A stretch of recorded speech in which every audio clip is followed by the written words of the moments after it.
বেচাকেনা করেছেন, ফাস্তাবশিরু, তাদের জন্য সুসংবাদ। ওয়াযালিকা হুয়াল ফাওজুল আযীম, ওয়াযালিকা হুয়াল ফাওজুল আযীম, এটাই হলো মুমিন বান্দার জীবনের সবচেয়ে বড় পুরস্কার। আরো একবার বলুন সুবহানাল্লাহ। পুরস্কারটা কি? না জান্নাত। আল্লাহ আমাদেরকে জান্নাত দেবেন, বিনিময়ে আমাদের দেহটা কাকে দিতে হবে? আল্লাহকে দিতে হবে। উপার্জিত অর্থগুলো আল্লাহকে দিতে হবে। আর এই উপার্জিত অর্থ আল্লাহকে দিতে হবে মানে আল্লাহর হুকুম মতোই খরচ করতে হবে। দেহটা আল্লাহকে দিতে হবে, তার মানে এই দেহটা শুধুমাত্র আল্লাহর জন্যই ব্যয় হবে, আর কারোর জন্য না। কি হচ্ছে কোনটা? হ্যাঁ ভাই, যারা দোকানে আছেন প্লিজ কথা বলুন। ও মান্না সালওয়া, সেই জন্য দোকানে দোষ দিলে হবে? হ্যাঁ বুঝতে পেরেছি। এরা বললো দোকানে, ঠিক আছে, যত দোষ নন্দ ঘোষ। যে কথাটা বলছিলাম, তাহলে আমাদের অর্থবিত্ত, আমাদের দেহ মন, এগুলো যদি আল্লাহর কাছে বিক্রি করতে পারি, তাইলে আল্লাহ এই দুটোর বিনিময়ে আমাদের কাছে জান্নাত বিক্রি করবেন। এটা আল্লাহর ওয়াদা, এটা আল্লাহর ওয়াদা, অঙ্গীকার। মনে হতে পারে যে কথা মতন কাজ হবে তো নাকি? পঞ্চায়েত বা পৌরসভা, বিধানসভা বা লোকসভা ইলেকশনে যে পরিমাণ প্রতিশ্রুতির ফুলঝুরি হয়, সেই পরিমাণ বৃষ্টি হয় বলে মনে হয়, যে পরিমাণ মেঘটে। হ্যাঁ, এতদিন যা করেছেন করেছেন, এবার একবার আমারে ভোট দিয়ে দেখুন, রান্নাঘর পর্যন্ত রাস্তা পাকা করে দেবো, একদম চুলোর গোড়ায় গোড়ায় একটা করে টিউবওয়েল বসিয়ে দেবো, আর পায়খানা ঘর হেগে উঠতে পারলে হয়, সবার বাড়ি বাড়িতে দেবো। ভোট হয়ে যাবে, দেখবেন সে প্রধান, মেম্বার, এমএলএ, এমপি সে নম্বর পাল্টে গেছে। যতবার ফোন করতেছি ততবার বলে একটু পরে করে। বলে এই শালা, তোর একটু পরে মানে কি? সকালে করলাম বললে একটু পরে, সন্ধ্যাবেলা তুমি একটু, তার তোর একটু পরে মানে কি? তার মানে মোবাইলের সুইচ শেষ, সিম শেষ। আচ্ছা, আল্লাহর ওয়াদাকে এইরকম বলে মনে হয়? আল্লাহ গ্যারান্টি দিয়ে বলেছেন, ওয়ামান আওফা বিআহদিহি মিনাল্লাহ। আরে বান্দা, আমি আল্লাহর চেয়ে ওয়াদা পূরণকারী আর কেউ কি আছে? আল্লাহ যা ওয়াদা করেছেন তা নিশ্চিত সঠিক সময় অক্ষরে অক্ষরে তা প্রতিপালিত হবে। আরো একবার বলুন সুবহানাল্লাহ। আচ্ছা, ফেরেশতারা যখন আল্লাহকে বলেছিলেন যে আল্লাহ, এই মানুষ তৈরি করে আর ঝামেলা বাড়াবেন না, ফেরেশতারা বারণ করেছিলেন না যে মানুষ তৈরি করে আর অতিরিক্ত ঝামেলা বাড়াবার দরকার নেই? নাহনু নুসাব্বিহু বিহামদিকা ওয়া নুকদ্দিসু লাক। আল্লাহ, আমরা আছি, আপনার গুণগান প্রশংসা স্তব স্তুতি যা করার আল্লাহ আমরা করছি, মানুষ তৈরি করতে যাবেন না, কোনো দরকার নেই। আল্লাহ বলেছিলেন করব। ওয়াদা পূরণ হয়েছে না হয়নি? হয়নি। আল্লাহ যা বলেছেন তা করে দেখিয়ে দিয়েছে। তাব্বাত ইয়াদা আবি লাহাবি ওয়া তাব মা আগনা আনহু মালুহু ওয়া মা কাসাব সায়াসলা নারান যাতা লাহাবি ওয়া ইমরাআতুহু হাম্মালাতাল হাতাব। আবু লাহাব এবং আবু লাহাবের স্ত্রী উম্মে জামিল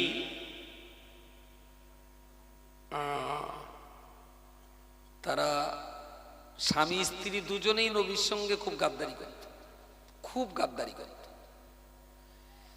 তো একটা টাইমে আবু লাহাব পাথর ছুঁড়ে নবীকে মারতে গিয়েছিল। রাসূলুল্লাহ মানসিকভাবে খুব দুঃখিত হয়েছিলেন যে দেশের লোক যাই বলুক আমার চাচা হয়েও আমার কথা বিশ্বাস করলো না, উল্টে আমাকে মারছে। খুব কষ্ট পেলেন মানসিকভাবে। তো তখনই আল্লাহ সূরা লাহাব নাজিল করেছিলেন, তাব্বাত ইয়াদা আবি লাহাব, যে আবু লাহাবের দুই হাত ধ্বংস হবে। মা আগনা আনহু মালুহু ওয়া মা কাসাব, তার উপার্জিত কোন ধন সম্পত্তি তার কাজে আসবে না। সায়াসলা নারান যাতা লাহাব, খুব শিগগিরই জাহান্নামের আগুন তাকে গ্রাস করবে। আমরাতুহু হাম্মালাতাল হাতাব, আর তার স্ত্রী বোঝার ছটা, আমরা যে ওই ধান কাঠকুটো বা ইত্যাদি যখন বাঁধি একটা দড়ি দিয়ে, ওরে ছটা নাকি একটা বলে, বলে না? তো আবু লাহাবের স্ত্রী দড়িতে করে কাঠ বহন করে নিয়ে আসার সময় আল্লাহ বললেন ওই বোঝার ছটায় শ্বাসরোধ করে ওর বউটা মরবে।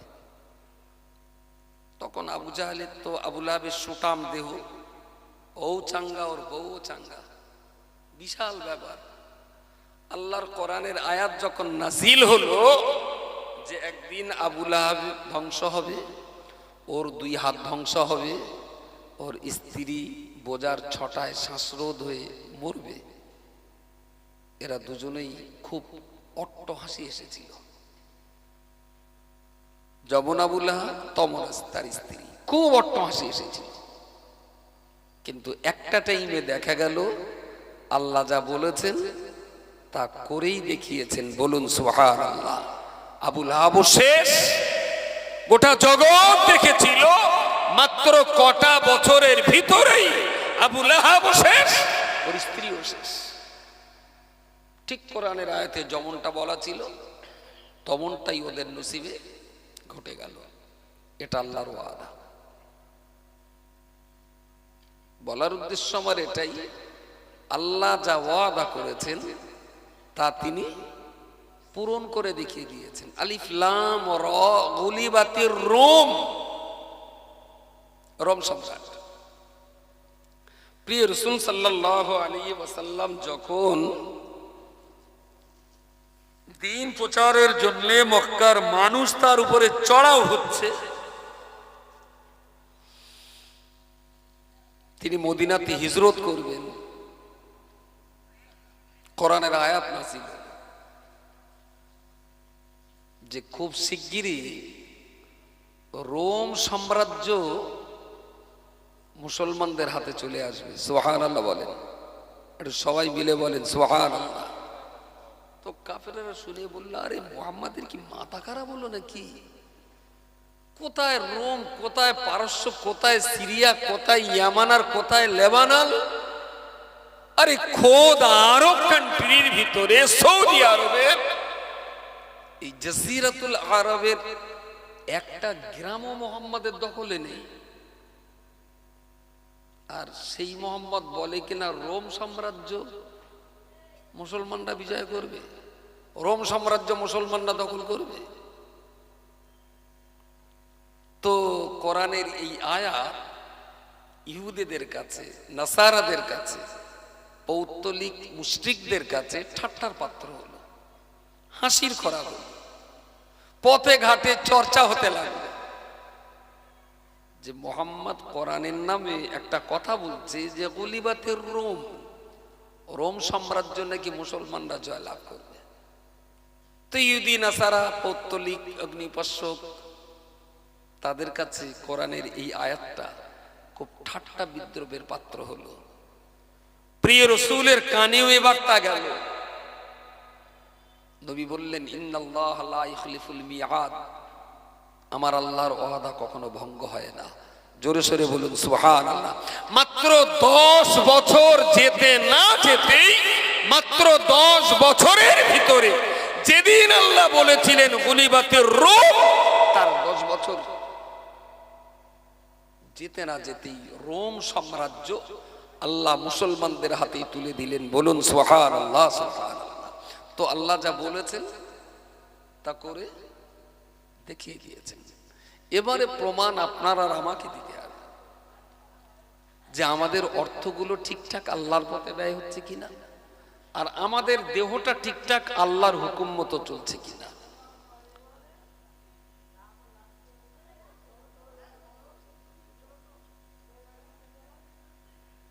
আচ্ছা, এরা রাত 12টায় যদি এই জ্বালায়, তাহলে সন্ধ্যাবেলা কি জানান জেলকে শোনেন? এখন রাত 12টা বাজে, 12টা, ও ভালোই হয়েছে, 12:30 বাজে। তো ইন্নাল্লাহা আশতারা মিনাল মুমিনিনা আনফুসাহুম ওয়া আমওয়ালাহুম বিআন্না লাহুমুল জান্নাহ। যাদের দেহ আর অর্থ আল্লাহর খাতায় বিক্রি হয়ে যায় জান্নাতের বিনিময়ে, ফায়াকতুলুন ওয়া ইউকতালুন, ফায়াকতুলুনা ওয়া ইউকতালুন, ওদের দেহ অর্থ সবই যখন খোদার খাতায় বিক্রি, তখন ওরা নিজেরা মরতেও ভয় পায় না, আর আল্লাহর জন্য মারতেও ভয় পায় না। মরে তো আল্লাহর জন্যই মরে, আর মারে তো বলেন বলেন আল্লাহর জন্যই মারে। আর আল্লাহ পাকের ওয়াদা রয়েছে যে আমি তোমাদের জান্নাত দেব। আল্লাহর এই ওয়াদা যে একেবারেই সত্য, সেই কথাটা আরো একবার যাতে বান্দার বিশ্বাস হয়, তার জন্য আল্লাহ বললেন যে আমার চেয়ে অধিক প্রতিশ্রুতি পালনকারী তোমরা পৃথিবীতে আর কাউকে পাবে না। আমি আল্লাহ যা প্রতিশ্রুতি দিয়েছি তা তোমাদের জন্য পালন হবেই হবে। আর এটাও মনে রাখো, আমার এই প্রতিশ্রুতি শুধু তোমাদের কাছে নয়, এই প্রতিশ্রুতি তৌরাতেও আছে, এই প্রতিশ্রুতি আমি ইনজিলেও বলেছি। সুতরাং সুসংবাদ তাদের জন্যই যারা আল্লাহর সঙ্গে বেচাকেনা করেছে। কিসের বিনিময়ে?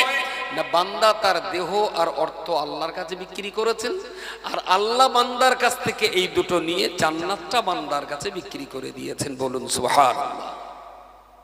বক্তৃতা শেষ, একটু দোয়া সবর আসেনি হবে। শুধু দাবি আপনাদের কাছে এতটুকু যে আপনার অর্থবৃত্ত, সহায় সম্পদ আর নিজের দেহ, আপনার 10 বিঘে জমি আছে, 5টা বাস আছে, 2টো ফ্লাইট আছে, 3টে ট্রেন আছে, 200 ইটভাটা আছে, তারপরেও বলছি ওর চাইতেও কিন্তু আপনার দেহটার দাম বেশি না? অনেক বেশি, অনেক বেশি। যেমন অর্থবৃত্তটা আল্লাহর পথে ব্যয় হওয়া দরকার, তেমন দেহটাও আল্লাহর পথে ব্যয় হওয়া দরকার। শুধু টাকাটা না, দেহটাও পূর্ণ মাত্রায় আল্লাহর হুকুমে আল্লাহর পথে ব্যয় হওয়া উচিত। তবেই এই দুইটার বিনিময়ে আল্লাহ আমাদেরকে জান্নাত দেবেন। সুতরাং ময়দানে মাহশারের বিচারন্তে যারা জান্নাত পাবেন তারাই হলেন পুরস্কৃত, যারা জাহান্নাম পেল তারাই হবে তিরস্কৃত। ওয়াযালিকা হুয়াল ফাওজুল আযীম। আর এই জান্নাত পাওয়াটাই হলো ঈমানদার মুসলমানের জন্য সবচেয়ে বড় পুরস্কার। পৃথিবীতে কেউ যদি বিনা ভোটে এমপি হয়, কেউ যদি ভোটে দাঁড়িয়ে প্রধানমন্ত্রী হয়ে গেল, কেউ যদি পথে পেয়ে কোটি টাকার মালিক হয়ে গেল, আর হাসরের মাঠে কেউ জান্নাত পেয়ে গেল। আচ্ছা, তামাম দুনিয়া পাওয়া আর হাসরের মাঠে জান্নাত পাওয়া, গোটা দুনিয়ার চাইতে জান্নাতের পাওনাটা কি বড় পাওনা নয়? অনেক বড় পাওনা, অনেক বড় পাওনা। যা আয় রোজগার করছেন, আমি একবারও বলবো না যে সংসারের পিছনে যা খরচ করছেন এটা বেকার হয়েছে, ভুল কথা। আপনি সন্তানের পিছনে যা ব্যয় করেছেন ওটাও আল্লাহর হুকুম মতো। ছোট্ট একটা বাড়ি তৈরি করেছেন, ওটাও আল্লাহর হুকুম রয়েছে। বাচ্চা কাচ্চার জন্য 2 কাঠা জমি কিনেছেন, ওটাও ভালো হয়েছে। এইগুলো যে একেবারেই আল্লাহ বিরোধী কাজ, এ কথা কেউ বলবে না, কেউ বলবে না। পরিবারের জন্য যে পয়সা ব্যয় করেছেন, এ পয়সাটাও মনে রাখুন আল্লাহর পথেই ব্যয় হয়েছে। বাকি মসজিদে, মাদ্রাসায়, ঈদগাহ, কবরস্থানে যেটুকু দিয়েছে সেটাও আল্লাহর পথে ব্যয় হয়েছে। আপনার পয়সাটা যেন ইবলিসের পথে না যায়। কিন্তু আমার হিসাব বলছে মুসলমানদের হাতে যত টাকা আছে তা 100 টাকার ভিতরে 5 টাকা আসে ধর্মের পথে, আর 95 টাকা যায় বলেন ইসলাম বিরোধী কাজে। সকাল থেকে সেই সভা শুরু থেকে এই পর্যন্ত ক্যাশ কত কালেকশন হয়েছে? বলো 5000-এর মতো ক্যাশ কালেকশন হয়েছে। এটা কোন গ্রাম? দেবক গ্রাম। এই দেবকে টোটাল কত পরিবারের বাস? দেবকে বলেন কত পরিবার নিয়ে আমাদের এই গ্রামটা? 100-200 কত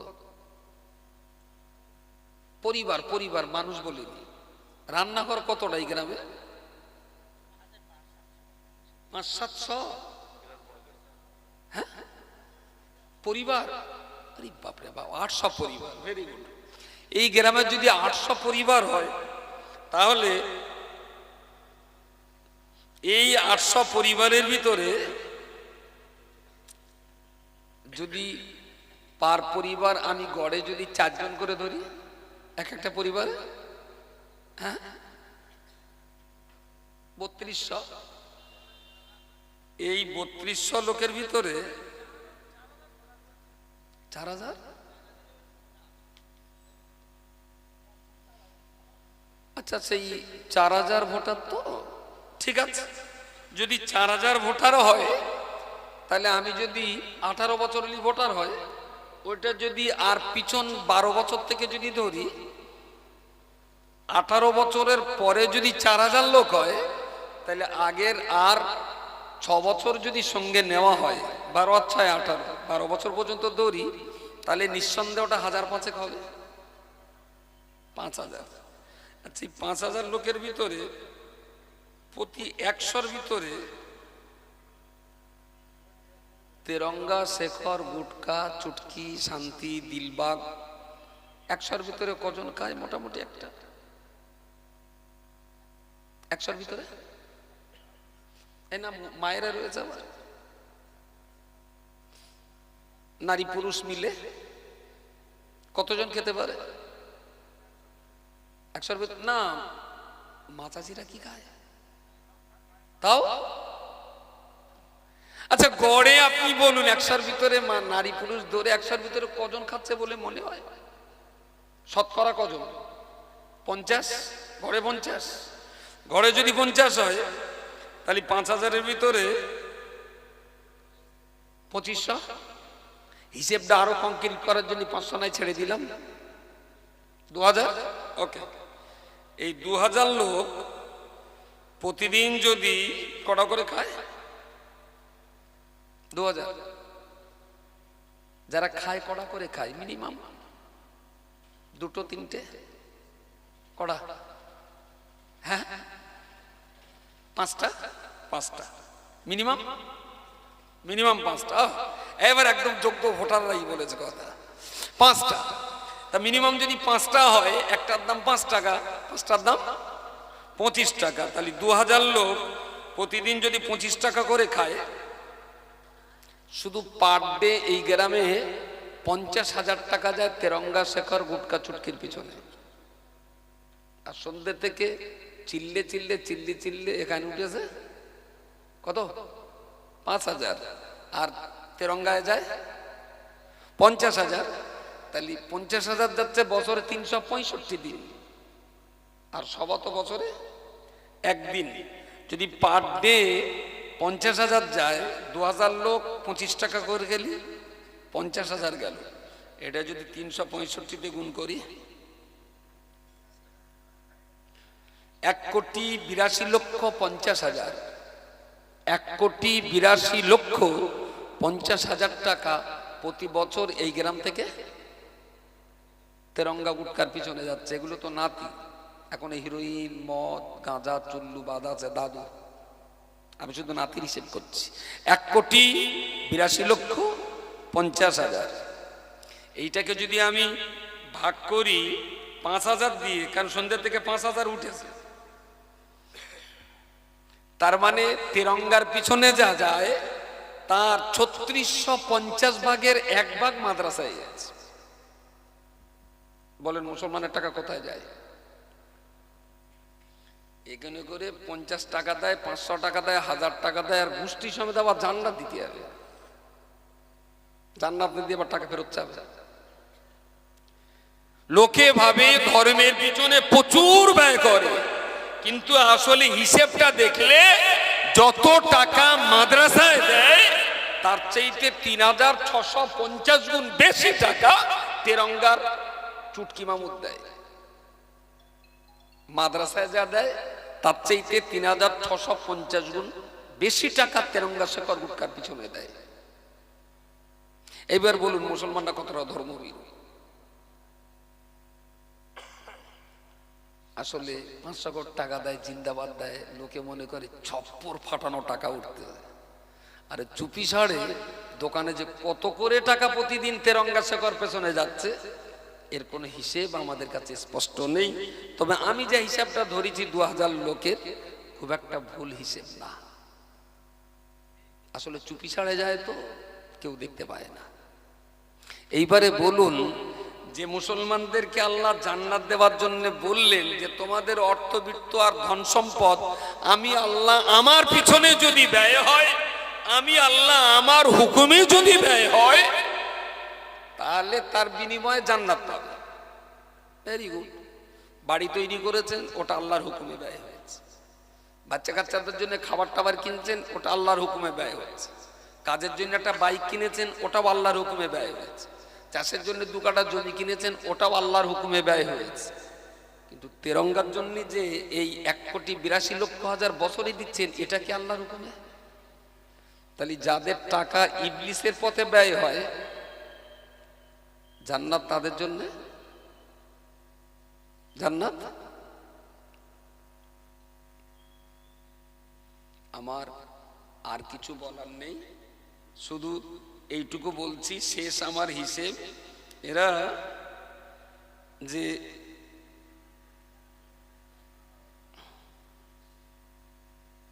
এক বছরে 1,82,50,000 টাকা যায় তেরঙ্গা শেখর গুটকা চুটকির পিছনে।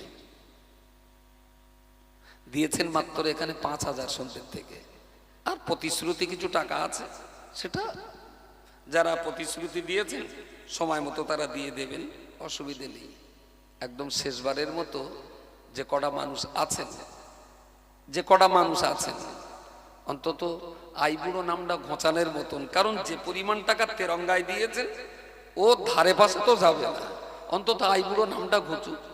আমি জানি সংসার হবে না, তাও অন্তত আনকা তুকা বলে দে, লোকে অন্তত বলুক জাঙ্গা চাষির বিয়ে হয়ে হলো। আইবুড়ো নামটা ঘোচানোর মতন একটা বিয়ে অন্তত হোক। যে কটা লোক রয়েছেন প্রত্যেকটা লোকের একটা করে তেরঙ্গার পয়সা অন্তত দেন। আর কি চাবো? কেটা কি দেবে? যার মনে যা ইচ্ছা হয়, যার মনে যা ইচ্ছা হয় তা একটুখানি বলেন, 10 মিনিট টাইম, উঠতে হবে না। যদি নগদ দেন, এই যে গণেশ একটু যাও ওঠো, তুমি যেভাবে বলেছ মনে হচ্ছেন দেওয়ান বাগি, নড়েও না, শুধু বসেই রয়েছে, একটু পাশও ফেরে না। একটু দয়া করে একটু নিচে যাও, একটু গতরটা খাটাও। যারা নগদ দেবেন 2 টাকা হলেও ওদের হাতে দেন, 5টা টাকা হলেও দেন, আর বেশি থাকলে বেশি দেন। আমার দুটো চটকাবা।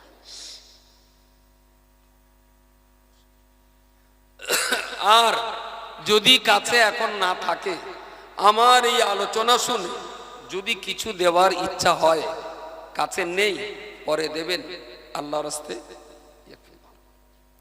আল্লাহর রাস্তে মাওলানারা গেছেন, ওদের কাছে একটু লিখে দেন, মাশাআল্লাহ।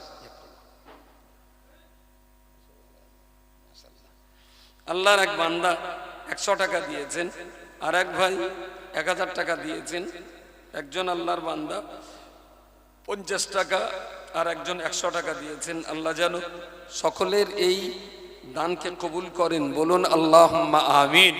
আমরা খুব বারবার বলি যে আল্লাহ গরিবের দান যেন কবুল হয়, খুব ভালো কথা। একবার এটা ঘুরিয়ে বলা যায় না যে আল্লাহ গরিবের তেরঙ্গা শেখর গুটকাগুলো তুমি একটু কবুল করে লাও। তেরঙ্গা শেখর গুটকা কি খুব বড় লোকে খায়? ওরা আবার ব্র্যান্ডি খাবে, হুইস্কি খাবে, অফিসার চায় সেই সব খাবে। এসব যা তেরঙ্গা গুটকা খোর, এদের সব পয়সাটাই নিতান্তই হালাল পয়সা।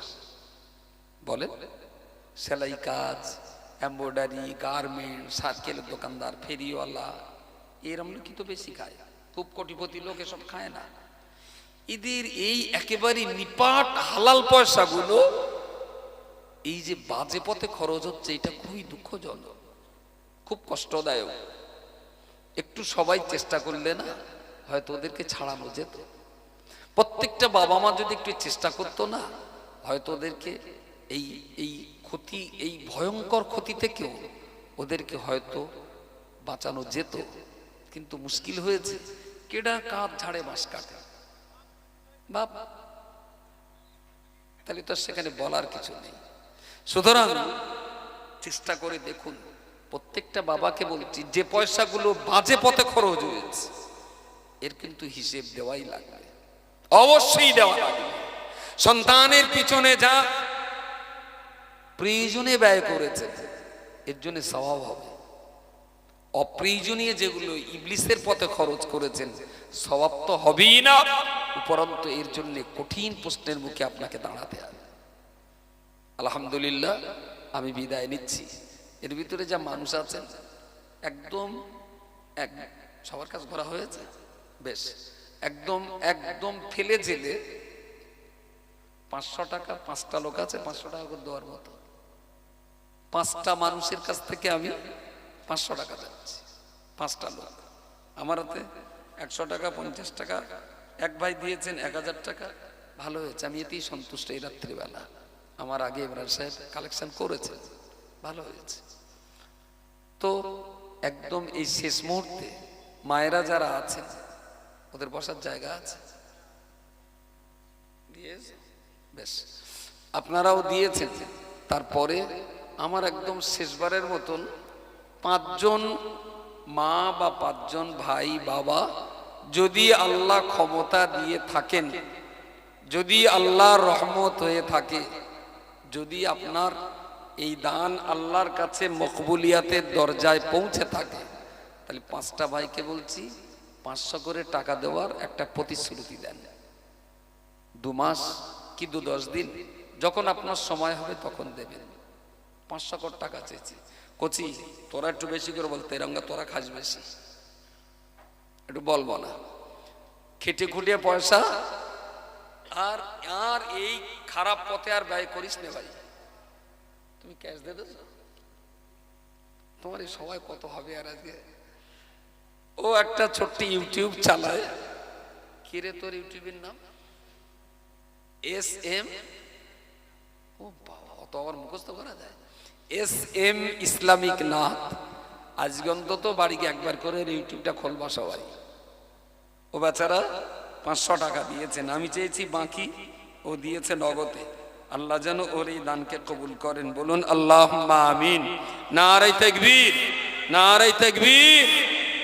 আলহামদুলিল্লাহ। 2 নম্বর একজন বলেন 500 টাকা দেওয়ার মতো কোন ভাই আছেন? আমার দোষ না কিছু পড়িনি।